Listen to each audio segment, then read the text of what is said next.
Assalomu alaykum, qadrli kuzatuvchilarim. Bugun sizlar bilan gormonlar haqida gaplashmoqchiman. Qaysi gormon nimaga javob beradi?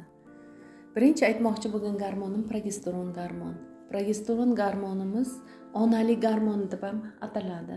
Progesteron o'zidan qoniqish hosil bo'lish gormoni, xotirjamlik gormoni hisoblanadi. Shuning uchun homilador ayollar xotirjam bo'lib qolishadi. Ikkinchi gormonimiz testosteron gormoni. Testosteron ambitsiyalarimizga javob beradi. Ambitsiyalarimiz bo'lmasa biz yuqori maqsad va u maqsadga qarab intilish va erishish bo'lmaydi. Shuning uchun ambitsiyalarimiz bizning yuqori darajadagi cho'qqilarga erishishga yordam beradi. Uchinchi gormonimiz estrogen gormoni. Estrogen gormoni ayollik, namlik gormoni hisoblanadi. Agar estrogenimiz kamayishni boshlasa, qurish belgisi.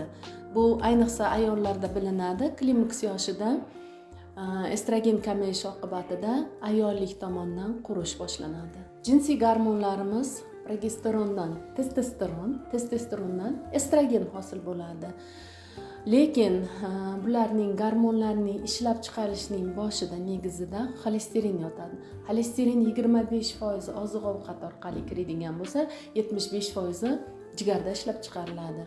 Shuning uchun jinsiy gormonlarimiz me'yorda, gormonlarimiz garmoniyada bo'lib ishlashini xohlasangiz, xolesterindan emas, uglevoddan qo'rqishingiz darkor.